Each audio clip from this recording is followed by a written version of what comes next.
கர்த்தருடைய நாமம் மகிமைப்படுவதாக. ஒரு வசனத்தை அடியாளுக்காக வாசிக்க கேட்கிறேன். 5ஆம் அதிகாரத்தை திருப்பிக் கொள்வோம். 8ஆம் வசனத்தை வாசிக்கலாம். தெளிந்த புத்தி உள்ளவர்களாய் இருங்கள், விழித்திருங்கள். போதுமையா, தெளிந்த புத்தி உள்ளவர்களாய் இருங்கள், விழித்திருங்கள். கண்களை மூடி நாம் செபிப்போம். ஹல்லேலூயா. நாங்கள் உம்மை துதிக்கிறோம் ஆண்டவரே, உம்மை ஸ்தோத்தரிக்கிறோம் ஐயா. நேற்றும் இன்றும் என்றும் மாறாத எங்கள் நல்ல தகப்பனே, இந்த மாலை வேளையிலே உங்களுடைய மகிமையின் பிரசனம் எங்கள் மத்தியிலே அசைவாடி கொண்டு இருக்கிறதுக்காய், கிருபை இறக்க தயவுக்காய் நன்றி. வந்திருக்கிற ஒவ்வொரு பிள்ளைகளை நீர் ஆசீர்வதிங்க. வர தடப்பட்ட பிள்ளைகளை வருகிற நாட்களை கூட்டி சேருங்க. வந்திருக்க ஒவ்வொரு ஊழியக்காரர்களோடு கூட கர்த்தருடைய ஆவியானவர் நீர் இடைப்பட்ட கிருபைக்காய் நன்றி அப்பா. தொடர்ந்து உங்க மகிமையின் பிரசனத்துக்குள்ள எங்களை மறைத்துக் கொள்ளுவீராகப்பா. எல்லா துதிகான மகிமை உமக்கே செலுத்துகிறோம். நசரேயனாகிய இயேசு கிறிஸ்துவின் உயிர்த்தெழுந்த நாமத்திலே ஜெபிக்கிறோம் எங்கள் ஜீவனுள்ள நல்ல பிதாவே, ஆமென். ஹல்லேலூயா. எப்படி இருக்க சொல்றாங்க? தெளிந்த புத்தி உள்ளவர்களாயிருங்கள், விழித்திருங்கள் அப்படின்ற வேதம் சொல்லப்படுகிறது. தெளிந்த புத்தி உள்ளவர்களாயிருங்கள். என்றைக்கு நன்மை தீமை அறியத்தக்கதான கனியை ஆதாம் ஏவாள் புசித்தார்களோ அப்பொழுதே நமக்கு என்ன தெரியும்? நன்மை எது, தீமை எது என்பதை வகையறுக்கிறதான அந்த ஞானத்தை நாம் பெற்றுக் கொண்டிருக்கிறோம். கர்த்தர் நாமம் மகிமைப்படுவதாக. கடைசி காலம், ஆண்டவருடைய வருகை மிக சமீபமாய் இருக்கிறது. அவர் வரும்பொழுது என்ன பண்ணுவாரோ அவரவருடைய கிரியைகளுக்கேற்ற பலனை தருவேன் என்று சொல்லி ஆண்டவர் வாக்கு பண்ணியிருக்கிறார். இந்த பூமியிலே நம்ம என்னென்னலாம் காரியங்களை கர்த்தர் இந்த பூமியை நம்ம கொடுத்திருக்கிறாரோ அவைகள் எல்லாவற்றிலும் ஆண்டவர் கணக்கு கேட்கிறவராக அவர் வரப்போகிறார். ஆதலால் தேவனுடைய பிள்ளைகளாகி நாம் எப்படி இருக்கணும்? தெளிந்த புத்தி உள்ளவர்களாய் இருந்து விழித்திருக்க வேண்டும். வேதத்தில் இருக்கிற இந்த விழித்திருங்கள் என்பது ஜெபத்தை குறித்து சொல்லுகிறதா இருக்கிறது. தேவனுடைய சமூகத்திலே நீங்கள் காத்திருக்கிறவர்களா இருக்கணும். இந்த கடைசி காலத்திலே ஒரு பயங்கரமான மைனஸ் என்னன்னா, ஆண்டவருடைய பிள்ளைகளுக்கு சரீரத்துல வேலை வேணும். அதுக்கப்புறம் ஆலயத்திற்கு சரியாக போகாத ஒரு காரியம், தேவனை தேடுதல்ல குறைவுகள், ஜபம் கிடையாது. வீட்டுல என்ன இல்ல? ஜபம் இல்ல. அநேகர் மத்தியில ஒரு சாட்சி இல்லாத ஒரு ஜீவியத்தோடு இந்த கடைசி நாட்களை ஓடிக்கொண்டிருக்கிறோம். ஒவ்வொரு மனுஷனையும் ஆண்டவர் அழைக்கும் பொழுது அவனுக்கு பின்பதாக எத்தனை பேரை இவன் ஆயத்தப்படுத்துவான் என்ற ஒரு நம்பிக்கையோட தேவன் நம்மை அழைத்திருக்கிறார். எத்தனை ஏத்துக்கிறீங்க? ஒரு அலையில சொல்லுவோமே. ஹல்லேலூயா. எவ்வளவு ஒரு பலவீனத்தின் மத்தியிலே ஐயா சொன்னாரு, எவ்வளவு ஒரு பலவீனம் ஆனாலும் ஆண்டோட ஊழியத்தை அவர் மகிமையாய் செய்கிறதை பார்க்கும் பொழுது நமக்கு ஆச்சரியமா இருக்கிறது. யாக்கோபின் நிருபத்திலே 5ஆம் அதிகாரத்திலே வாசியுங்கள். 8ஆம் வசனத்தை வாசிக்க நேரமில்லை, நானே வாசிக்கிறேன். நீங்களும் நீடிய பொறுமையோடு இருந்து உங்கள் இருதயங்களை என்ன பண்ணுங்க? ஸ்திரப்படுத்துங்கள். நீங்களும் எப்படி இருக்கணும்? நீடிய பொறுமை உள்ளவர்களாய் இருந்து உங்கள் இருதயங்களை ஸ்திரப்படுத்துங்கள். கர்த்தரின் வருகை எப்படி இருக்கிறது? சமீபமாய் இருக்கிறது. கடைசி காலத்திலே நிற்கிறோம். ஆண்டவருடைய வருகை மிக சமீபமாய் இருக்கிறது. அன்பு தணிந்து போயிருக்கிற காலத்திலே நிற்கிறோம். இன்னைக்கு நம்ம கூடாரத்தில் நம்ம குடும்பத்தில் எப்படி இருக்கு? அன்பு தணிந்து போயிருக்கிறது. ஆனால் பார்வைக்கு நம்ம எப்படி இருப்போம்? மற்றவருடைய பார்வைக்கு எப்படி இருப்போம்? நல்லா ஓடிட்டு இருப்போம். ஆனால் ஒரு சாட்சி இல்லாத ஒரு ஜீவியம். அருமையான தேவனுடைய பிள்ளைகளே, வேத வசனம் சொல்லப்படுகிறது, ஸ்திரமாயிருங்கள், நீடிய பொறுமையுள்ளவர்களாய் இருங்கள். இங்க வெளிப்படுத்தலின் விசேஷத்திலே 11ஆம் அதிகாரத்தை திருப்பிக் கொள்ளுங்கள். 11ஆம் அதிகாரத்தை நீங்கள் திருப்பிக் கொள்ளுங்கள். அதிலே 1, 2 வசனத்தை யாரும் சத்தமாய் வாசியுங்கள். பின்பு கைகோளுக்கு ஒப்பான ஒரு அளவுகோல் என்னிடத்தில் கொடுக்கப்பட்டது. அப்பொழுது தேவதூதன் என்று என்னை நோக்கி, நீ எழுந்து தேவனுடைய ஆலயத்தையும் பலிபீடத்தையும் அதில் தொழுது கொள்கிறவர்களையும் அளந்து பார். ஆலயத்திற்கு புறம்பே இருக்கிற பிரகாரம் புறஜாதியாருக்கு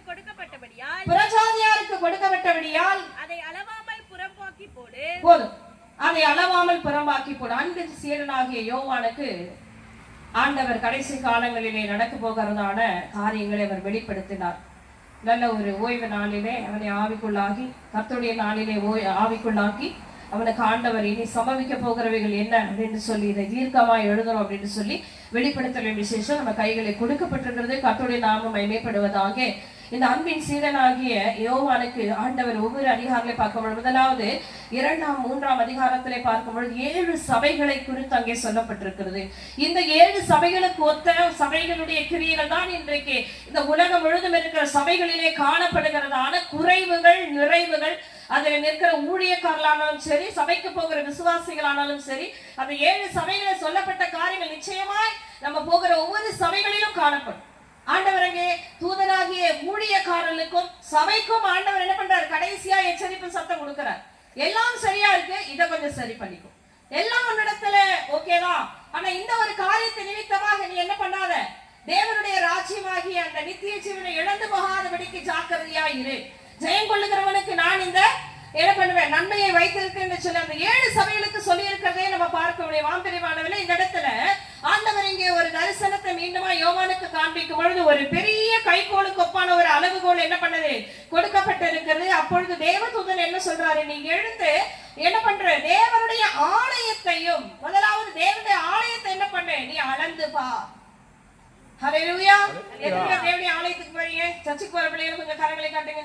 எல்லாரும் போறப்ப நமக்கு தான் ஆண்டவர் இதை பேசிட்டு இருக்கிறார். ஆமென். தேவாலயத்துக்கு போகிறவர்களை முதலாவது என்ன பண்ண, முதல்ல ஆலயத்தை முதல்ல நீ அளவுகோலிலே நீ அளந்து பார்.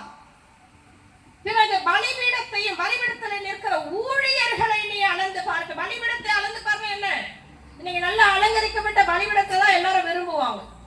இந்த கொசுக்கடியில எதுக்கு நம்ம போனோம், மழை வர வாரமா இருக்கு, அங்க போய் உட்காந்து மாட்டிட்டு எதுக்கு, பரவாயில்ல அடுத்த வாரம் போய்க்கலாம், எங்க போயிட போறாரு, இல்ல அடுத்த மாசம் வைப்பார் அப்படின்னு சொல்லி அநேகர் ஒரு நிர்விசாரத்தோடு இருப்பார். ஆனால் இன்றைக்கு வந்திருக்கிற நீங்கள் பாக்கியவான்கள். கர்த்தருடைய வருகை மிக சமீபமாய் இருக்கிறது.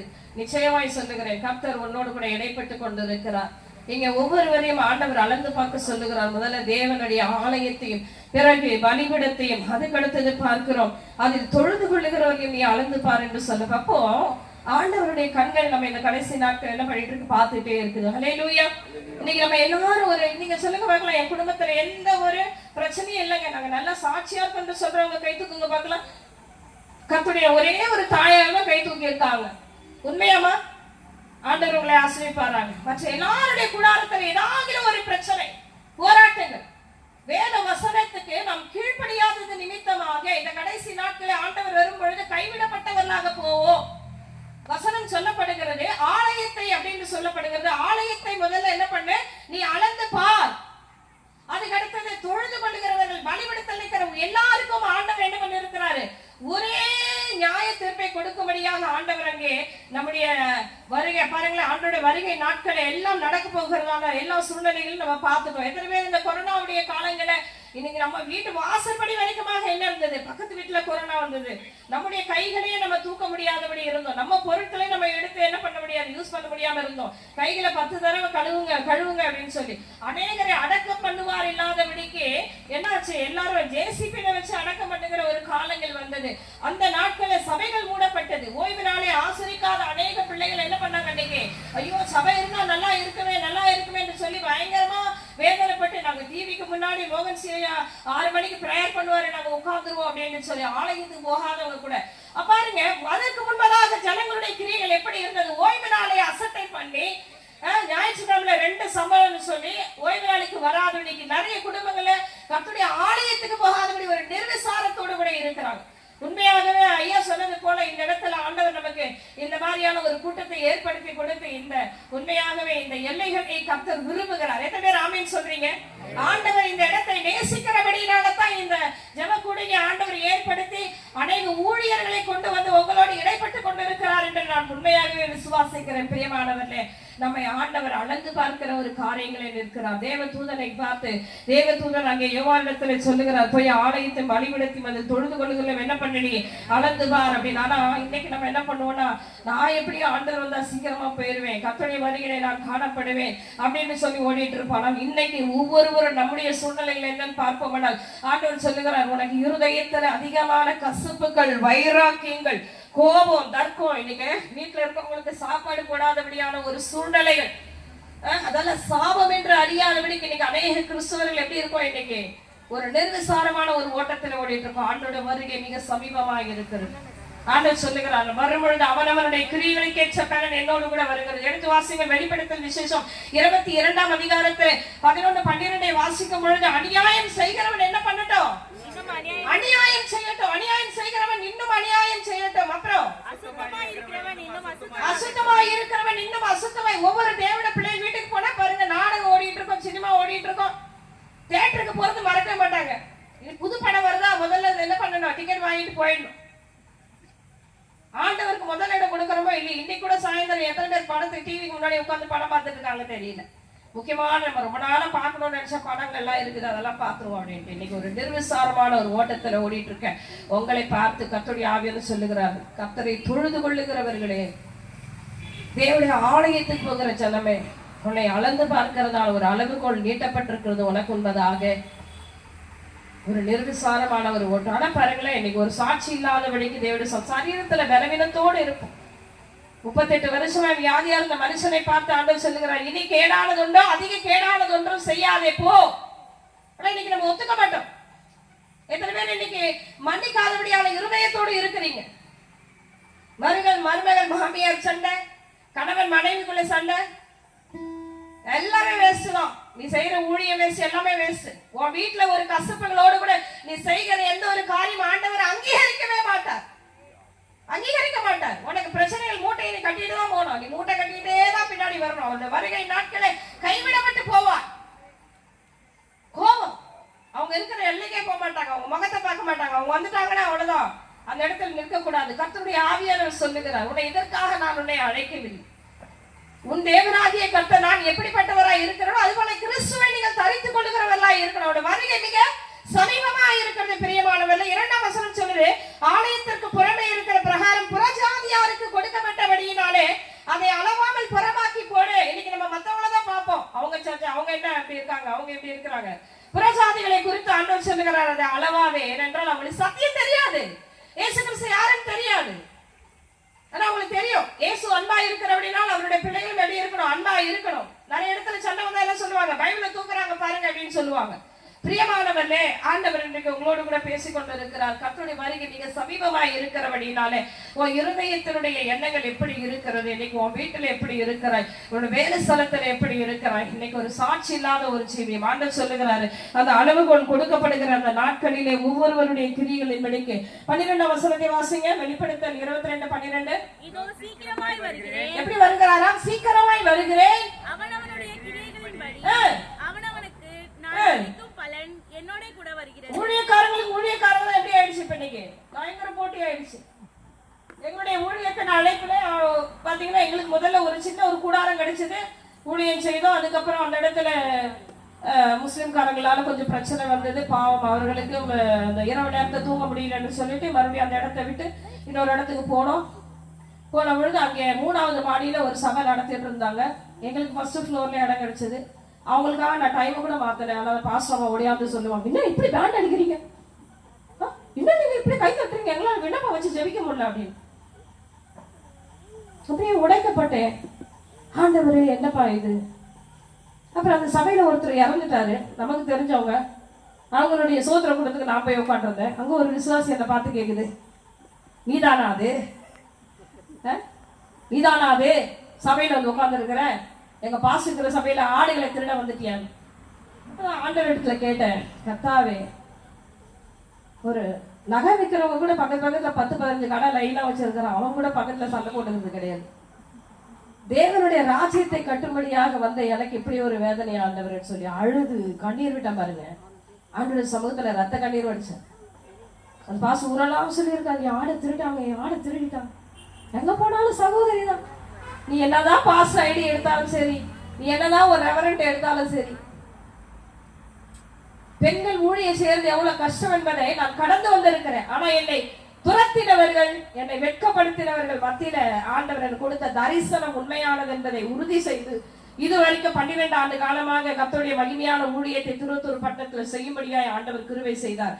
அவர் மேல வச்ச ஒரு வைராக்கியம், என் குடும்பத்தை நீங்க காப்பாத்துறீங்க ஆண்டவரே. ஒரு மந்திரக்கட்டில் இருந்த என்னுடைய குடும்பத்தை நீங்க தூக்கி எடுத்தபடினால் அது மாதிரியா இருக்கிற குடும்பத்தை ரட்சிக்கும்படியாக நீங்க என்னோடு கூட வரணும்னு சொல்லி ஆண்டோட சமூகத்துல நான் வைராக்கியமாய் நின்றபடினாலே கர்த்தருடைய ஊழியத்தை செஞ்சு வந்தேன். இன்னைக்கு உங்களுடைய ரட்சிப்பின் காலங்களை நீங்க யோசனை பண்ணி பாருங்க. 20 வருஷம் 30 வருஷம் 15 வருஷமா இருக்கிற நீங்க இன்னும் ஆண்டோட சமூகத்துல விட்டு கூடாதபடி கோபம், எரிச்சல், ஒரு ஜெபம் தொடங்கிடக்கூடாது. உடனே சபையில என்ன பண்ணுவாங்க, யாரும் அங்க போயிடாதீங்க அப்படின்னு சொல்லுவாங்க. இதெல்லாம் பாருங்க, யோசனை பண்ணி பாருங்க. ஆண்டவருடைய வருகை நாட்களிலே ஒவ்வொருவரும் கணக்கு ஒப்புவிக்கப்பட வேண்டும்.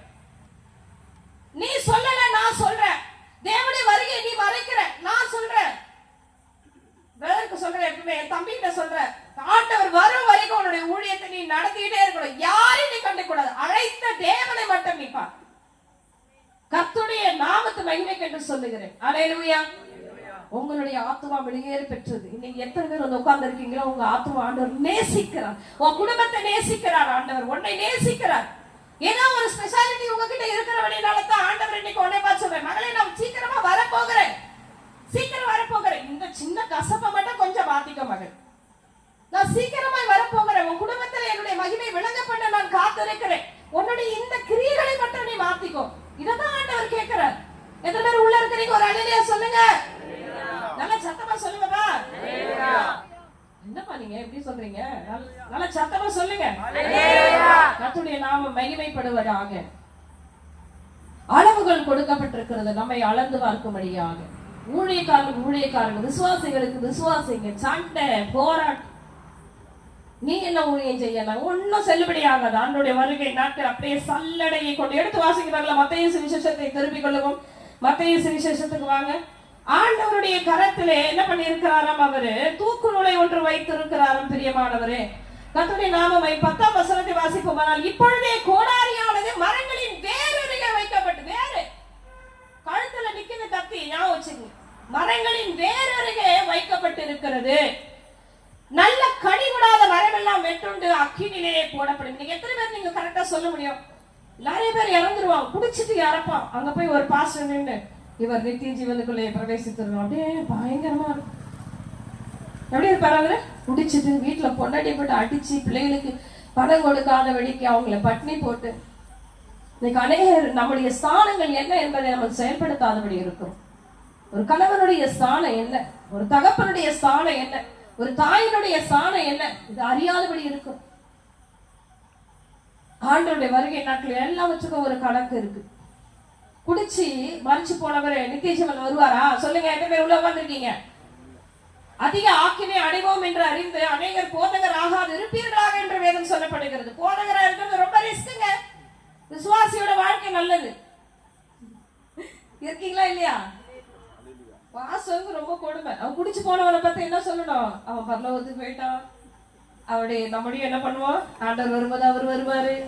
பரிசுத்தாவியானவர் என்கிட்ட சொல்லுவாரு, எனக்கு எவ்வளவு துக்கமா இருக்கு தெரியுமா மகளே என்னவர்.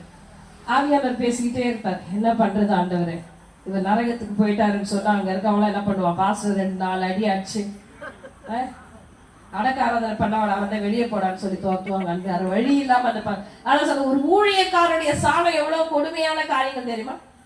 அப்ப அப்படி குடித்து போனவர்கள் பரலோகத்துக்குள்ள தேவனுடைய ராஜ்யத்துக்குள்ள பிரவேசித்து இருக்க முடியுமா? இனி கிறிஸ்தவர்களாகிய நம்முடைய எதுக்காக ஓடிட்டு இருக்கோம்? அது கொஞ்சம் ஒரு நிமிஷம் ஸ்டாப் பண்ணி அப்படின்னு மனம் திரும்புங்கள். பக்கத்துல கைப்பிடி சொல்லுங்க, மனம் திரும்புங்கள், பரலோக ராஜ்யம் சமீபமா இருக்குது. கைப்பிடி சொல்லுங்க. எல்லாருமே ஊழியக்காரங்க இருந்தா கூட பரவாயில்ல, கைப்பிடி சொல்லுங்க. எனக்கு யாராவது சொல்ல மாட்டீங்களா? சொல்லுங்க. அப்பதான் நானும் மனம் திரும்பு. மனம் திரும்பிடு. உன் கோபத்தை விட்டு திரும்பு, உன் எரிச்சலை விட்டு திரும்பு, உன் சூழ்நிலைகளை விட்டு திரும்பு. ஆண்டவர் சீக்கிரமாய் வர போகிறார். இப்பொழுதே என்ன பண்ணிருக்கான்? கோடாரியானது எங்க இருக்கான்? வேர்ல இருக்கு.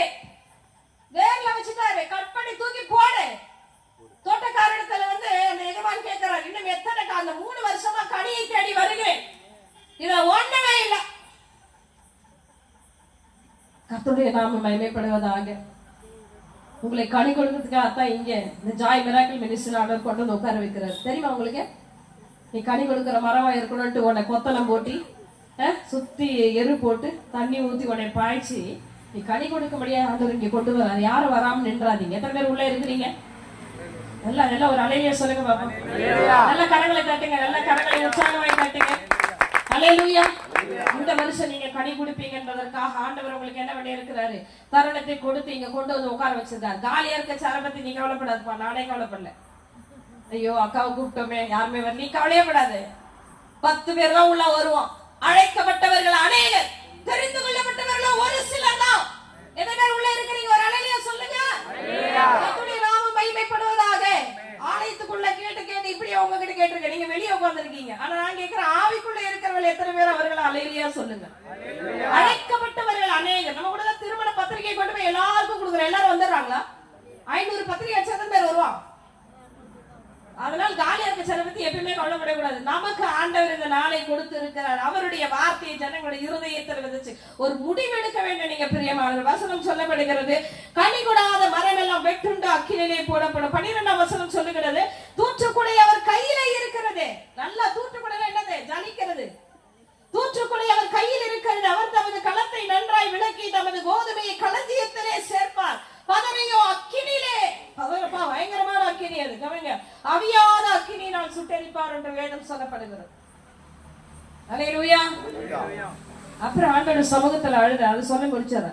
எனக்கு ஒரு வர்தா புயல ஆண்டவர் அனுப்பி, புயலா இருந்தாலும் அது எனக்கு தான் சாதகம், அது மழையா இருந்தாலும் எனக்கு தான் சாதகம். ஒரு பெரிய வர்தா புயல அனுப்பி ஆண்டவர் இன்னைக்கு ஒரு 60, 70 பேர், 100 பேர் உட்கார ஒரு சபையை கொடுத்து கிட்டத்தட்ட 10 வருஷமா அங்க மகிமையா தேவன் நடத்திட்டு வர்றாரு. கரங்க நல்லா தட்டுங்க, நல்லா கரங்க தட்டுங்க. அந்த பாசம் ஒருவேளை அந்த பாசம் அவங்க என்கிட்ட பேசுறாங்க, அந்த இடத்துக்கு போயிருக்க மாட்டேன். சில பிரச்சனைகள் ஆண்டவர் கொண்டு வருகிறார் என்றால் அங்கே நமக்காக ஒரு பெரிய காரியங்களை கர்த்தர் வைத்து இருக்கிறார் என்பதற்கு ஒரு அடையாளம். ஆமென், அல்லேலூயா. தூற்றுக்குடை அவர் கரத்தில் இருக்கிறதா பாருங்க. அவர் தமது களத்தை நன்றாய் விளக்கி, அதனாலதான் சொல்றாரு, அப்படியே ஜலிப்பாரு. ஒழுங்கா இருக்காளா இன்னைக்கு இந்த நிமிஷத்துல வார்த்தை எப்படி இப்பயாவது மன்னிக்கிறாங்களா? கண்ண மூடி பாருங்க, ஒரு நிமிஷம் கண்ண மூடுங்க எல்லாரும். யார் மேல ரொம்ப கோபமா இருக்கிறீங்க? இப்ப கூட நிறைய பேர் சண்டை போட்டு வந்திருப்பீங்க. நான் போயே தீர்வேன். ஹல்லேலூயா. ஆண்டவருக்காக நீங்க அப்படி சண்டை போட்டு வந்திருப்பீர்கள். ஆனால் யார் சண்டை போட்டாங்களா அவர்களை கர்த்தர் சமாதானமாக்கி அவர்களையும் அடுத்த முறை வரும்போது கொண்டு வருவார். ஆமென், ஆமென் சொல்லுங்களேன். கர்த்தருடைய நாமம் மகிமைப்படுது. அவருடைய வருகை மிக சமீபமா இருக்கிறபடினால் நம்ம இன்னைக்கு எந்த கிரியைகளோடு இருக்கிறோம். அதுதான் ஆண்டவர் சொல்லுகிறார், இதுவரைக்கும் நான் வேதனைப்பட்டேன், எவ்வளோ கஷ்டப்பட்ட மேலே, ஆனாலும் ஒரு நாட்கள் என்று வரும்பொழுது அங்கே நான் எதையுமே யோசிக்க மாட்டேன். ரோமர் கழுத நிருபம் 11ஆம் அதிகாரத்திலே பார்க்கும் பொழுது பாருங்க, 17ஆம் வசனத்திலிருந்து வாசிக்கிறேன். ரோமர் 11ஆம் அதிகாரம் 17ஆம் வசனத்திலிருந்து, சில கிளைகள் முறித்து போடப்பட்டிருக்க காட்டொலிவ மரமாகிய நீ அவைகள் இருந்த இடத்தில் ஒட்ட வைக்கப்பட்டு ஒலிவ மரத்தின் வேருக்கும் சாரத்துக்கு உடன் பங்காளனாய் இருக்க உங்களுடன் பங்காளியாய் இருந்தாயானால் நீ அந்த கிளைகளுக்கு விரோதமாய் பெருமை பாராட்டாதே. பெருமை பாராட்டுவாயானால் நீ வேரை சுமக்காமல் வேர் உன்னை சுமக்கிறது என்று நினைத்துக்கொள். ஹல்லேலூயா. எத்தனை பேர் ஆபிரகாமுடைய பேத்திங்க எங்க இருக்கீங்க? ஆபிரகாமுடைய குமாரத்தி எத்தனை பேர் இருக்கிறீங்க? எல்லாத்துக்கும் நம்ம தான் கை தூக்குறாங்க. நல்லவர். ஹல்லேலூயா. யாருன்னா எருசலேம்ல பிறந்தீங்களா? சொல்லுங்க, எருசலேம்ல யாருன்னா பிறந்து இருக்கிறீங்களா? எப்படி ஒரு கிறிஸ்தவர் என்ற ஒரு தைரியத்துல நீங்க உட்கார்ந்து இருக்கீங்க? நல்ல கவனிங்க, உங்கள் ஒவ்வொருவருடைய இந்த பிளேஸ்மெண்ட்டும் ஒரு யூதனுடைய ரட்சிப்பு. ஹல்லேலூயா. நான் இன்னைக்கு புறஜாதியாகிய நான் ரட்சிக்கப்பட்டிருக்கிறேன் என்றால் ஒரு புறஜாதியாகிய நான் ஒரு யூதனுடைய பிளேஸ்ல எனக்கு ரட்சிப்பு கிடைச்சிருக்கு, அவனுக்கு கிடைக்கல. நல்ல ஒலிவ மரம் அவன். அந்த ஒலிவ மரத்தினுடைய கிளையை முறித்து போட்டு காட்டு ஒலிவ மரமாகிய என்ன ஆண்டவர் என்ன பண்ணி இருக்கிறார்? ஒட்ட வச்சிருக்கிறார். ஆனா இன்னைக்கு நம்ம என்ன சொல்லுகிறோம்? நாங்கள் பாரம்பரியமான கிறிஸ்தவர்கள். நேத்து வந்தவங்க தான் ஆடுவான் போடுவான். நீ எங்கேயும் ஆடுவானா, நீ எங்கேயும் ஓடவானா? ஆண்டோடைய வருகை நாட்களிலே அவனுடைய கிரியைகளுக்கு ஏற்ற பல நிச்சயமாய் அவரோடு கூட வருகிறது. எத்தனை பேர் ஆமென் சொல்றீங்க? ஒரு அல்லேலூயா சொல்லுங்க. அல்லேலூயா. காட்டு ஒலிவ மரம் எத்தனை பேர் ஒத்துக்கிறீங்க? நம்ம எல்லாம் நல்லவங்களா? சொல்லுங்க. அம்மா மட்டும் தான் கை தூக்குறாங்க. நான் ரொம்ப நல்லவங்க நினைக்கிறேன். அவங்களுக்கு நல்ல ஒரு கரங்களை தட்டிடுங்க. அம்மா நல்லவங்க போல இருக்கு. நல்ல கரங்களை உற்சாகமாய் தட்டுவோம். பாத்தீங்களா, மத்தவங்க வாழ்த்துறது கூட நமக்கு மனசு வரல. அப்படிப்பட்ட ஒரு கல்லான இருதயத்தோட நம்ம இருக்கிறோம். ஆண்டவருடைய வருகை மிக சமீபமா இருக்கு. தேவனுடைய பிள்ளைகளே, வசனம் சொல்லப்படுகிறது, ஒலிவ மரம் என்பது யூதர்களை குறிக்கிறதா இருக்கிறது. காட்டு ஒலிவ மரம் என்பது புறஜாதியாராகிய நம்ம தான்.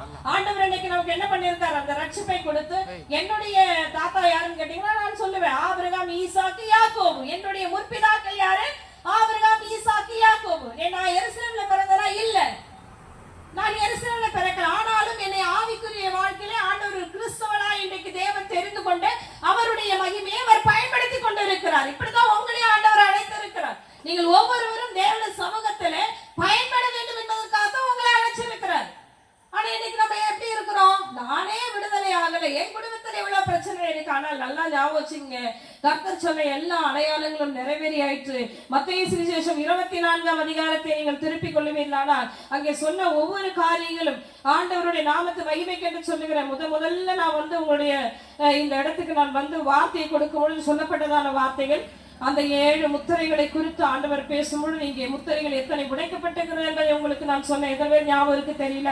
4ஆம் வசனத்திலிருந்து பார்க்கும் பொழுது ஒருவனும் உங்களை வஞ்சியாதபடிக்கு என்ன பண்ணுங்க, எச்சரிக்கையா இருங்கள்.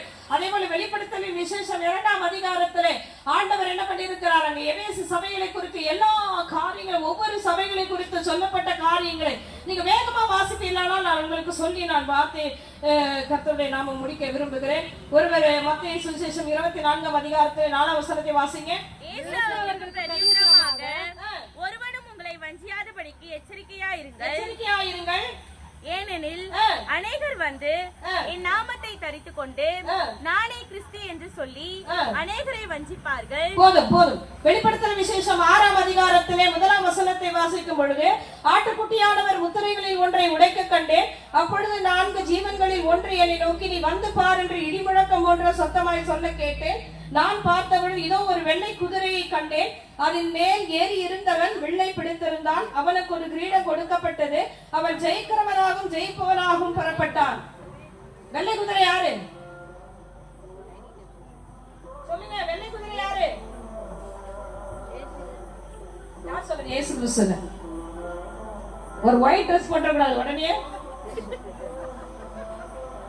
சரி, நல்லா சரிங்க. ஒயிட்லாம் போதும் சொல்லுவாங்க. ஒயிட்லாம் போட்டால் நாங்கள் பயங்கரமான ஊழியக்காரங்க தான் கிடையாது. நான் பிரதிஷ்டை பண்ணியிருக்கிறதா ஒரு ஒயிட்ல வரேன். அது நல்லதுதான். ஒரு நாள் கலர் ட்ரெஸ் போட்டு ஒரு ஊழியத்துக்கு போயிட்டேன். அதுவும் சுடிதார் போட்டு போயிட்டேன். 10 பைசா கூட நம்மளை மதிக்கல. நம்மளே ஒரு விசுவாசமா அது போய் உட்காந்து போமா எங்க நான் ஊழியம் செய்யறேன் அப்படியா? அதுக்கு ஒரு சாணம் இருக்குன்னு வச்சுங்களேன். ஆசாரியன்னா அதுக்கு ஒரு உடையை போட்டு போனாதான் அங்க மரியாதை இருக்கும். இல்லைன்னா என்ன ஆகும் சொல்லுங்க? வெள்ளை குதிரையினோட இயேசு கிறிஸ்து தான் வருகிறார் அப்படின்னு நினைக்காதீங்க. அங்கே 24 மத்தேயு சுவிசேஷம் 24ஆம் அதிகாரத்தில் சொல்லப்பட்ட முதல் முத்திரை என்னவென்றால் கவனிங்க, அவன் வஞ்சிக்கிறவனாக வருவான் என்று சொல்லப்பட்டிருக்கிறது. இங்கே முதல் முத்திரை உடைக்கப்படும் பொழுது ஒரு காரியம் நடக்கிறது. வெள்ளை குதிரையை கண்டேன். அது மேல் ஏறி இருக்கிறவன் வில்லை பிடித்திருந்தான். வெறும் வில்லு வச்சிருந்தா போதுமா? வெறும் வில்லு போதுமா? என்ன இருக்கணும் நம்ம கையில? வில்லு இருந்தா என்ன இருக்கணும்? அம்பு இருக்கணும். அதுக்கு அடுத்தது அவனுக்கு ஒரு கிரீடம் கொடுக்கப்பட்டது. அவன் ஜெயிக்கிறவனாகவும் ஜெயிப்பனாகவும் புறப்பட்டான். ஆண்டோடைய சிரசிலே ஒரே ஒரு கிரீடம் கிடையாதுங்க. நல்லா கவனிங்க. அவரிடத்திலே அநேக கிரீடங்கள் இருந்தது. வேத வசனம் சொல்லப்படுகிறது. ஜெயிக்கிறவனாகவும் ஜெயிப்பவனாகவும் வந்தானா. அதுவும் வெள்ளை குதிரையில ஏறி வந்தானா. அவன் பாருங்க யாருன்னு அடுத்த வசனம் சொல்லுகிறது. கர்த்தருடைய நாமம் மகிமைப்படுவதாக.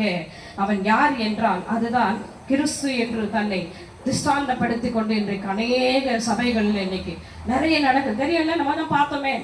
எத்தனை பேர்லாம் இன்னைக்கு ஆலயத்துல போய் டான்ஸ் ஆடினவங்க, பலிபிடத்துல குத்தாட்டம் போட்டவங்க எல்லாருமே இன்னைக்கு என்ன ஆயிடுச்சு? விழுந்துட்டாங்க. நம்ம ஆளுங்களை எப்படி தெரியுங்களா? சர்ச்சை இருக்கிறியா? சர்ச்சை எப்படி இருக்கணும்? பலிபிடம் அப்படியே பரலோக மாதிரி இருக்கணும். நல்ல பெரிய பெரிய ஃபேன் ஓடணும், ஏசி ஓடணும். போனோமா உட்காந்தமா கை தூக்கி ஒரு அலையிலேயே கூட சொல்லுங்க. எல்லா ஊழியக்காரரும் சொல்லிட்டோம், நாங்க உட்காந்தமா முடிச்சோமா வரணும். அதுதான் எங்க ஊழியம் நினைக்கிறீங்க. அது கிடையாது. சபை என்பது அப்படி கிடையாது. நீ ஆராதிக்கும்படியாக தேவன் உனக்கு ஏற்படுத்தினதான ஒரு ஸ்தலம். உன் கைகளை அசைத்து தேவ சமூகத்திலே காத்திருந்து முழங்கால் படியிட்டு உண்மையோடு உணர்வோடு நீ ஆராதிக்கிற இடம் தான் தேவன் ஆலயம். ஆனா இன்னைக்கு தேவனுடைய ஆலயத்தை எப்படி கேட்கறாங்க ஜனங்களா? ஒரு ஏசி போட்ட ரூமா தான் நல்லா இருக்கும். நானே உட்காந்து யோசனை பண்ணேன், ஆண்டவரே பிள்ளைக்கு சீக்கிரமா இந்த காம்பவுண்டை மூடணும் ஆண்டவரே அப்படின்னு ஜெபம் பண்ணிட்டே இருந்தேன். காம்பவுண்ட் மூடுறதுக்கு தம்பிக்கு தேவைகளை சந்திங்கப்பா அப்படின்னு சொல்லிட்டு ஆண்டவர் நிச்சயமா செய்ய போறாரு. எத்தனை பேர் ஆமேன்னு சொல்றீங்க? ஒரு ஆளையா சொல்லுங்க. நான் சொன்ன ஒரு ஆளை ஏற்படுத்தி வச்சிருக்கிற மாதிரி நீ கவலைப்படாத. எதுக்காக இங்க கொண்டு வந்தாலும் அதை நிச்சயமா நிறைவேற்றுவேன். இங்கே அங்கே மத்தேயு சுவிசேஷத்துல சொல்லப்பட்டிருக்கிறது தன்னை கிறிஸ்து என்று திஷ்டாந்தப்படுத்துகிறவர்கள். இன்னைக்கு அப்படிதான் இன்னைக்கு ஜனங்க என்ன பண்ணுகிறாங்க? பாதி பேர் தேவனுடைய ஆராதனை நேரத்துல டான்ஸ் ஆடுறது, விசில் அடிக்கிறது, இதெல்லாம் கர்த்தர் விரும்புகிறாரா? தன்னை கிறிஸ்து என்று வெளிப்படுத்துகிறவனாக வஞ்சிக்கிறவனாக வருவான். வசனம் சொல்லப்படுகிற 24ஆம் அதிகாரத்துல ஏனெனில் 5ஆம் வசனம் அநேகர் வந்து என் நாமத்தை தரித்துக் கொண்டு நானே கிறிஸ்து என்று சொல்லி அநேகரை வஞ்சிப்பார்கள். வெள்ளை குதிரை அப்படின்னு சொன்னோடனே நம்ம கிறிஸ்துன்னு சொல்றோம் பாத்தீங்களா? கிடையாது, அவர் கிடையாது. அது வஞ்சிக்கிற ஒரு ஆவி. இரண்டாவது ஒரு முத்திரை வாசிங்க சீக்கிரமாய். 3ஆம் வசனத்தை வாசிங்க. வெளிப்படுத்தல் விசேஷம் 6ஆம் அதிகாரத்துல 3ஆம் வசனம். அவர் இரண்டாம் முத்திரையை உடைத்த போது இரண்டாம் ஜீவன்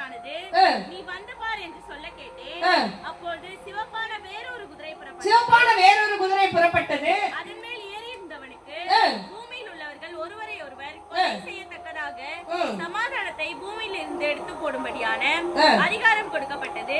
ஒரு பெரிய பட்டயமும் அவனுக்கு கொடுக்கப்பட்டது. இங்கே மத்தேயு சுவிசேஷம் 24ஆம் அதிகாரத்துக்கு வருவீர்களானால் 6ஆம் வசனத்துல யுத்தங்களின் செய்திகளும் கேள்விப்படுவீர்கள், கலங்காதபடி எச்சரிக்கையா இருங்கள், இவைகள் எல்லாம் சம்பவிக்க வேண்டியது, ஆனாலும் முடிவு உடனே வராது. இன்னும் போராட்டம் ஓடிட்டு தான் இருக்கு. சமாதானம் என்பது இல்ல. இன்னைக்கு ஏதோ ஆண்டோட கிருபை இறக்கம் தயவு இன்னைக்கு நம்ம எல்லாம் எப்படி இருக்கிறோம்? அமைதியா இருக்கிறோம். ஆண்டோட இறக்கம் சொல்ல. ஆனா உலக தேசங்கள்ல இன்னைக்கு நிறைய இடங்களை பாத்தீங்கன்னா பயங்கரமான போராட்டங்கள் நடக்கிறது. பிரியமான 2ஆம் முத்திரை உடைக்கப்பட்ட பொழுது என்ன சூழ்நிலைகள் நடக்குமோ அது நடந்து கொண்டு இருக்கிறது. இயேசு கிறிஸ்து தீர்க்க தரிசனமாய் சொன்ன 24ஆம் அதிகாரத்தில் மத்தேயு சுவிசேஷத்தினுடைய காரியங்கள் வெளிப்படுத்தும் விசேஷத்தோடு ஒப்பிட்டு பார்ப்பீர்களானால் ஆண்டவருடைய வருகை மிக சமீபமாய் இருக்கிறது. இன்னைக்கு நம்ம எப்படி இருக்கோம் தெரியுமா? கிறிஸ்துவை குறித்து சொல்லுகிறதுக்கு அவள் ஐயா சொன்னார், வரும்போது ஒரு ஆளை கூட்டிட்டு வாங்கன்னு. நான் வருதே பெரிய விஷயம். நிறைய பேருடைய மைண்ட் வாய்ஸ் என்ன கேட்டு நான் உட்கார்ந்தே பெரிய விஷயம். இன்னொருத்தர் நானே அடுத்த மாசம் வருவேனா என்னன்னு எனக்கு தெரியல. அப்படி சொல்லாதீங்க. எத்தனை பேர் உள்ள இருக்கீங்க? ஒரு அலையிலேயே சொல்லுங்க. நிச்சயமாய் ஆண்டவருடைய பிரயாசத்தை பார்க்கிறார். ஆமென். ஆண்டவருடைய பிள்ளைகள் விடுதலையாக வேண்டும் என்று நீங்க நினைச்சு ஒரு முழங்கால் படியிட்டு ஜெபித்தீர்களானால் நிச்சயமாய் ஆண்டவர் உங்களுடைய வாழ்க்கையில ஒரு பெரிய அற்புதங்களை அவர் செய்கிறவராய் இருக்கிறார். 7ஆம் வசனத்துல ஜனத்துக்கு விரோதமாய் ஜனமும் ராஜ்யத்துக்கு விரோதமாய் ராஜ்யமும் எழும்பும், பஞ்சங்களும் கொள்ளை நோய்களும் பூமி எதிர்ச்சியும் பல இடங்களில் உண்டாகும். அடுத்தது பாருங்க. அப்போ 3ஆம் முத்திரை வெளிப்படுத்தல் விசேஷம் 6ஆம் அதிகாரத்துல 5ஆம் வசனம், அவர் 3ஆம் முத்திரை உடைத்த பொழுது 3ஆம் ஜீவனானது நீ வந்து பார் என்று சொல்ல கேட்டேன். நான் பார்த்தபொழுது இதோ ஒரு கருப்பு குதிரையை கண்டேன். அது மேல் ஏறி இருந்தவன் ஒரு தராசை தன் கையிலே பிடித்திருந்தான். அப்பொழுது ஒரு பணத்துக்கு 1 படி கோதுமை என்றும் 1 பணத்துக்கு 3 படி வார் கோதுமை என்றும் எண்ணெயும் திராட்சரசத்தையும் சேதப்படுத்தாதே என்றும் 4 ஜீவன்களின் மத்தியிலே உண்டான சத்தத்தை. அப்படின்னா என்ன அர்த்தம்? பஞ்சகாலம். இன்னைக்கு கணவன் மனைவி 2 பேரும் வேலைக்கு போனாதான் என்ன நடக்கும் சொல்லுங்க? வீட்டுல சாப்பிட முடியும். நிறைய இன்னைக்கு ஆண்டு சொல்லுகிறார், இன்னைக்கு என்னுடைய பிள்ளைகள் வீண் விருதாவாக நிறைய பேர் லோன்ல போய் மாட்டிட்டு உட்கார்ந்து இருக்கிறாங்க. லோன் போன்லயே இருக்குது. இப்ப லோன்லாம் எப்படி தெரியுங்க? இப்ப போன்ல வர லோன்லாம் எப்படி தெரியுங்களா? ஃபுல் டீடைல்ஸும் எடுத்துக்கிறோம். உங்க போட்டோ வீட்டோ எல்லாத்தையும் எடுத்துக்கிறோம். ஒரு 10,000 ரூபாய்க்கு இவங்க என்ன பண்றாங்கன்னா அதனுடைய ஆதார் நம்பர் அனுப்பிட்டு எல்லாத்தையும் உருவிட்டு அவன் மனைவியோட போன பார்த்தீங்கன்னா அந்த போட்டோ மிஸ்யூஸ் பண்ணுவேன் அப்படின்னு சொல்லி அவனை மிரட்டி ஒரு வாரத்துல இந்த 2000 ரூபாய் நீ கட்டலன்னா அடுத்த வாரத்துக்குள்ள உங்களுக்கு டபுளா மாறிடும். இந்த 2000 ரூபாயோட சேர்த்து அடுத்த வாரத்துல 6000 ரூபாய் கட்டணும். ஆண்டவர் சொல்லுகிற இன்னைக்கு என்னுடைய பிள்ளைகள் அநேகர் கடன் பாரத்துல இருக்கிறாங்க, கடன் பிரச்சனை இருக்காங்க. நிறைய பேர் இன்னைக்கு லோன்ல மாட்டிட்டு இருக்கிறாங்க. முதல்ல லோன் கிடைக்கணும் நம்ம என்ன பண்ணுவோம்? பேங்க்ல போவோம். அவன் சொல்லுவான் ஒழுங்கா அந்த பே ஸ்லிப் எல்லாத்தையும் நீங்க காட்டணும் அப்பதான் லோன்னு சொல்லிட்டு. இப்ப அப்படி கிடையாது. கொஞ்ச நாளா பெண்கள் குழு ஆரம்பிச்சாங்க, அதுல லோன் கிடைச்சது. இப்ப போன்லயே லோன் கட்டலன்னா என்ன ஆயிடும்? மரணம். இன்னைக்கு நிறைய பேர் இதனால மரணத்து போயிருக்கிறாங்க. இவங்க லோனை வாங்கிட்டு கணவனுடைய தலையில கட்டி அவர் என்ன பண்றது? போய் ஸ்ட்ரெஸ் ஆகி இது நிமித்த குடும்பங்கள் அலக்கழிக்கப்படுகிறது. பிள்ளைகளோட படிப்புக்காக கடன் வாங்குறது. அங்க எங்க இப்படிப்பட்ட பிரச்சனைகள் இருக்கிற நமக்கு என்ன ஆகும்? ஆண்டவர் வராரு, வராங்கடி போறாரு. எனக்கு பிரச்சனைகள் ஓயாம இருக்கிறது. இதுல இருந்து என்னை விடுவிக்க ஆண்டவரால முடியுமா? பரலோகத்துல ஒரு லட்சம் போடுவாரா, 2 லட்சம் போடுவாரா? நல்லா கேட்கணும் பிரியமானவரே. கர்த்தரை தேடுவதற்கு ஒரு நன்மையும் குறையப்படாது. ஆனால் நீ தேடுகிறது இல்ல. நீ கர்த்தரை தேட வேண்டிய விதத்துல தேவனுடைய பிள்ளைகள் தேடாதது நிமித்தமாகத்தான் இன்னைக்கு போராட்டங்கள், பிரச்சனைகள். ஆண்டவருடைய வருகை மிக எவன் நிப்பான் அப்படி எவன் நிக்காம போவான்னு தெரியாது. இங்க இந்த 3ஆம் முத்திரை உடைக்கப்பட்ட பொழுது பயங்கரமானது ஒரு போராட்டம் வருகிறது. அதுதான் மத்தேயு சுவிசேஷத்துல பார்க்கிறோம். ஜனத்துக்கு விரோதமாய் ஜனமும் ராஜ்யத்துக்கு விரோதமாய் ராஜ்யமும் பஞ்சங்களும் கொள்ளை நோய்களும் பூமி எதிர்ச்சிகளும் என்ன ஆகும்? பல இடங்களிலே உண்டாகும் என்று சொல்லப்பட்டிருக்கிறது. அதே போல 4ஆம் முத்திரை வாசிக்கும் பொழுது வெளிப்படுத்தல் விசேஷம் 6:7 அவன் 4ஆம் முத்திரை உடைத்த பொழுது 4ஆம் ஜீவனானது நீ வந்து பார் என்று சொல்லும் சத்தத்தை கேட்டேன். நான் பார்த்த பொழுது இதோ மங்கின நிறமுள்ள ஒரு குதிரையை கண்டேன். அதன் மேல் ஏறி இருந்தவனுக்கு மரணம் என்று பெயர். பாதாளம் அவன் பின் சென்றது. பட்டயத்தினாலும் பஞ்சத்தினாலும் சாவினாலும் பூமியின் துஷ்ட மிருகங்களினாலும் பூமியின் காற்பங்கத்தில் உள்ளவர்களை கொலை செய்யும்படியான அதிகாரமாக கொடுக்கப்பட்டது. எல்லாம் முடிஞ்சிச்சு. இன்னைக்கு நீங்க செங்கல்பட்டுல இது எந்த ஊர் பாயுது? அந்தரையாபுரத்துல நீங்க நிம்மதியா இருக்கிறீங்க. ஆண்டு நன்றி சொல்லுங்க, கரங்களை தட்டுங்க. கை தட்ட மாட்டீங்களா? நீங்க நிம்மதியா இருக்கு. நல்ல பிள்ளைங்க, ஆண்டவர் உங்களை நேசிக்கிறார். ஆனா பல இடங்கள்ல பாத்தீங்கன்னா இப்படி இல்ல, சமாதானம் கிடையாது, போராட்டங்கள் நிறைந்த ஒரு இடத்துல இருக்கிறாங்க. எத்தனை பேர் பாத்தீங்க கொரோனால எவ்வளவு ஆத்துமாக்கள் இறந்து போச்சு. நிறைய ஊழியக்காரங்க இருந்தாங்க, நிறைய விசுவாச பிள்ளைங்க இருந்தாங்க. அது கொடுங்க. நம்மளாம் உயிரோடவே இருக்கக்கூடாதுங்க. எத்தனை பேர் ஒத்துக்கிறீங்க? மூச்சு விட முடியாம நீ இருக்கிற, நீ உயிரோட இருக்கிறது பெரிய விஷயம். அதுக்கு ஆண்டவர் சொல்றாரு, ஒரு கிளாஸ் தூக்க முடியல, உன்னை உயிரோட வச்சிருந்துக்கிறேன். ஒரு அம்மா தான் சிரிக்கிறாங்க, மற்றவங்கள தெளிவா இருக்கிறாங்க. எத்தனை பேர் இருக்கிறீங்க? உண்மையை ஒத்துக்குங்க. உண்மையா நம்மளாம் உயிரோடு இருக்கிறவங்களாம் நமக்கெல்லாம் கொரோனான்ற பேர் கேட்டாலே நம்ம என்ன ஆயிடுவோம், போயிட்டு படுத்துருவோம். ஆனா இன்னைக்கு ஆண்டவர் ஒரு ஜீவனை கொடுத்து இத்தனை வருஷங்களும் நீ ஏதாகிலும் எனக்காக நீ செய்வாய் என்ற ஒரு நம்பிக்கை உங்க மேல வச்சிருக்காரு பாருங்க. தயவாய் சொல்லுகிறேன், உங்களுடைய மாம்சத்தின் கிரியைகளை ஒழித்து ஆவிக்குரிய பிள்ளைகளாய் மாறுங்கள். பரிசுத்த ஆவியை பெற்றுக்கொள்ளுகிறதுக்கு தாகமாய் இருங்க. அவர் சீக்கிரமாய் வரப்போகிறார். உங்களுக்கு பெரிய விஷயம் இந்த இடத்துல ஆண்டவர் இந்த கூட்டத்தை ஏற்படுத்தி கொடுத்திருக்கார். மறுபடியும் சொல்றேன், இந்த கூட்டத்தை நீங்க மிஸ் பண்ணாதபடி ஒவ்வொரு மாதமும் நீங்கள் கலந்து கொண்டு கர்த்தருடைய வார்த்தையிலே பலப்பட்ட அவருடைய வருகைக்கு நீங்கள் ஆயத்தமாய் இருக்க வேண்டும். அல்லேலூயா. ஒரு அல்லேலூயா சொல்லுங்க. 5ஆம் உத்தரவு உடைக்கப்பட்ட பொழுது அங்கே ரத்த சாட்சியை மரித்த அநேகர் என்ன பண்றாங்க, என்றைக்கு எங்களுக்கு நியாயம் செய்யாது இருப்பீரோ, எங்கள் நிமித்த நான் உங்களுக்காக நான் உயிரை கொடுத்திருக்கேன் என்று சொல்லி ரத்த சாட்சியை மரித்தவர்கள் ஆண்டவருடைய சமூகத்துல கதறாங்க. அப்ப ஆண்டவர் சொல்லுகிறார், இன்னும் கொஞ்சம் பொறுமையை இருங்கள். அநேகர் இன்னும் மறிக்க வேண்டியது இருக்கு. உங்களுடைய கிரியைகளின் படிக்கு சாக வேண்டியவங்க இன்னும் கொஞ்சம் பேர் இருக்கிறாங்க. அவங்களாம் வந்துட்ட பிறகு உங்களுக்கு நியாயம் செய்யறேன்னு சொல்லி பாருங்க. ஏற்கனவே ரத்த சாட்சியா மரித்தவருடைய ஆத்மாவுக்கே ஆண்டவர் சொல்லுகிறார், பொறுமையோடு போய் படுத்து மறுபடியும் இளைப்பாறுதலுக்குள்ளே இருங்கள். இன்னும் காலங்கள் இருக்கிறது. உங்களை போல மறிக்க வேண்டியவர்கள் பூமியில இருக்கிறார்கள் ரத்த சாட்சியான்னு சொல்லி அவர்களுக்கு ஒரு ஆடையை கொடுத்து அவர்களை பொறுமைப்படுத்தி வைத்திருக்கு. ஆனா இன்னைக்கு நம்ம என்ன சொல்றோம், பக்கத்து வீட்டுல இருக்கிறவங்க எவ்வளவு சண்டை போடுறா தெரியுமா, அவளை ஆண்டவர் எப்ப கையை உடைப்பாரோ காலை உடைப்பாரோ. எத்தனை பேர் உள்ள இருக்கீங்க? வேலை ஸ்தலத்துல எனக்கு விரோதமான கசப்புகளை வைக்கிற இவ என்னைக்குதான் விழுவாளோ, படியில விழுவாளோ, அங்கே விழுவாளோ நினைக்கிற தேவனுடைய பிள்ளையே, ஜாக்கிரதையாயிரு. உன் கிரியைகளிலும் வார்த்தைகளிலும் செய்கைகளிலும் ஜாக்கிரதை உள்ளவர்களாயிருங்கள். மனுஷகுமாரன் வரும் நாளையும் நாளையும் நீ அறியாதிருக்கிறபடினால விழித்திருந்து ஜெபிக்கிறவர்களாய் காணப்படு. ஜெபம் பண்ணுங்க. ஜெபமே கிடையாது. என்ன ஜெபம் தெரியுங்களா? இப்ப கூட பிரேயர் வரும்போது யாரெல்லாம் வீட்டுல ஜெபம் பண்ணிட்டு வந்தீங்க? அந்த மழை வரக்கூடாது போறேன், ஏன்னா எனக்கு மழை வந்து எனக்கு கோல்ட் ஆயிடும் அப்படின்னு சொல்லி அவங்களுக்கு மட்டும் ஜெபம் பண்ணியிருப்பாங்க. அப்படி இருக்கீங்களா? இல்ல இந்த கூட்டம் நல்லபடியா நடக்கணும் எத்தனை பேர் ஜெபம் பண்ணீங்க? கர்த்தர் உங்களை ஆசீர்வதிப்பாராக. அல்லேலூயா. ஆனா நம்ம ஜெபம்லாம் எப்படி 2 செகண்ட் தான். நான் போறேன் வாங்க, அவ்வளவுதான். போறேன் வாங்க, அங்க போறேன் அங்க சரி பண்ணுங்க, நான் அந்த பொம்பளைகிட்ட போறேன், அடுத்த வாரம் தான் கடன் கொடுக்க போறேன்னு சொல்றேன், நீங்க வந்து என்கிட்ட பேசணும். ரொம்ப கொடுமையான ஜெபங்க இதெல்லாம். எவ்வளவு நம்ம ஆராய்ந்து பார்க்க வேண்டிய சூழ்நிலைகள் இருக்கும் தெரியுமா? உட்கார்ந்து யோசனை பண்ணி பாருங்க. தேவ சமூகத்திலே காத்திருங்க, ஜெபத்துல விழித்திருங்க. ஆண்டவர் வரப்போகிறார். ஆண்டவர் கணக்கு கேட்பார் நிச்சயமா. நீ உங்களுக்கு ஜெபம் பண்ணியா? உன் வீட்டில் இருக்க ஒரு லட்சத்துக்கு ஜெபம் பண்ணி. இன்னைக்கு ஒரு அம்மா தெரிஞ்ச ஒரே ஒரு காரியத்தை சொல்லி முடிக்கிறேன். ஒரு அன்பு சகோதரி திருநெல்வேலியிலேருந்து எனக்கு ஃபோன் பண்ணிட்டே இருப்பாங்க. ஃபோன் பண்ணி அவங்க வீட்டுக்காருக்கு ஒரு வண்டி வாங்கி கொடுத்தாங்க. அவர் என்ன பண்ணல, அந்த வண்டி கடனே கட்டலை, குடிச்சிட்டு 2 பொம்பளை பசங்க. அப்போ ஃபோன்லேயே சொல்லுவாங்க, அவர் இல்லைனா கூட நல்லா இருக்கும்மா, அவர் செத்துட்டா கூட நல்லா இருக்கும். சொன்னபடி சொல்லாதீங்க, அவருக்கா ஜெபம் பண்ணு. ஜெபம் பண்ண மாட்டோமா, எனக்கு வேதனையா இருக்கு. என் 2 பிள்ளைகளையும் அவர் படிக்க வைக்கல, சாப்பாடு போடல, எதுவுமே செய்யல அப்படின்னு சொல்லிட்டு இப்படியே சொல்லி பண்ணாத்துட்டு இருந்தாங்க. ஒரு நாள் வரும்பொழுது அவருக்கு ஹார்ட் அட்டாக் வந்து ஹாஸ்பிட்டல் அட்மிட் ஆகி, அப்பயும் ஆண்டவர் ஜீவனை கொடுத்து. ஆனால் நம்ம ஆளுங்கெல்லாம் பயங்கரமான ஆளு. ஊழியக்காரங்க எப்போ தேவைப்படும், ஐசி வார்டில் இருக்கும்போது அவங்களுக்கு ஜெபம் பண்ணு, அவங்களுக்கு ஃபோன் பண்ணு, ஆண்டவர் கட்டு வடிச்சாலும் என்ன ஆயிடும், ஜீவனோட வந்துருவாங்கன்னு சொல்லி அந்த நேரத்துக்கு ஆண்டவர் யூஸ் பண்றவங்க நிறைய பேர் இருக்கிறாங்க. அப்போ இது மாதிரி அவங்க கணவருடைய உடம்பு முடியல, அப்படி ஹாஸ்பிட்டல் ஐசியூல இருக்காருன்னு சொல்லுங்க ஃபோன் பண்ணாங்க. ஆவியாளர் பேசி கட்டு உடச்சோன்னே அவர் ஜீவனோடு வந்துட்டாரு. வந்தோடனே மறுபடியும் நம்ம பழையபடி பேச ஆரம்பிச்சாங்க. அவர் இனிமே சரியானா கூட எங்க வேலைக்கு போறாரு, என் பிள்ளைகளை எப்படி காப்பாற்ற போறாரு, இப்படியே சொல்லிட்டே இருந்தாங்க. ஒரு நாள் இவர் வண்டி எடுத்துட்டு போலான்னு சொல்லும்போது ஆக்சிடென்ட்ல அங்கேயே ஸ்பாட்லயே இறந்துட்டாருங்க. இப்போ அவங்க ஃபோன் பண்ணி என் கணவருக்காக நான் ஜெபம் பண்ணாம விட்டாங்க, என் கணவருக்காக நான் ஜெபிக்காம விட்டாங்க. நான் சொன்னேன், இனிமே நீ ஃபோனே பண்ணாதம்மா, நீ ஃபோனை வைமா. நல்லா கவனிக்கணும். உன் குடும்பத்துல இருக்கிறவர்களுக்காக நீ திறப்பிலே நிற்காதபடிக்கு ஒரு ஓட்டத்தை நீ நியமித்த ஓட்டம். நான் இப்படி இருப்பேன், நீ போயிட்டு இருப்பாய். ஆனால் ஆண்டவர் நடத்துல நிச்சயமா என்ன பண்ணுவாரு, கணக்கு கேட்பார்.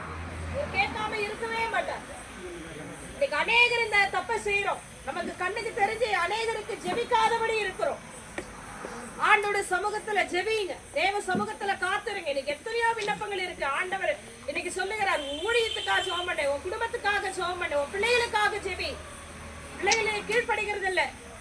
எத்தனை பேருடைய வாழ்க்கையில இன்னைக்கு எத்தனை காரியங்கள் இருக்கு. கரண்ட் போனாலும் பரவாயில்ல, உள்ள இருக்கிறீங்களா? ஒரு அல்லேலூயா சொல்லுங்க. ஜெபம் ஆண்டவர் ஆண்டவர் வரும்பொழுது ஒவ்வொருவரையும் அவர் கணக்கு கேட்பார். இன்னைக்கு அவங்க இன்னைக்கு கதறாங்க, என் 2 பிள்ளைகளை வச்சு நான் அனாதையா இருக்கேன், என் கடவுளுக்கு ஜெபம் பண்ணி இருந்தா நல்லா இருந்து இருக்கும். ஆண்டவர் இன்னைக்கு செவி கொடுக்கவே மாட்டார். ஆண்டவர் கேட்பார்.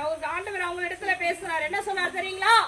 நியாயத்தீர்ப்பு நாள் என்று ஒன்று வரும்பொழுது நிச்சயமாய் உன்னிடத்துல நான் கணக்கு கேட்பேன்.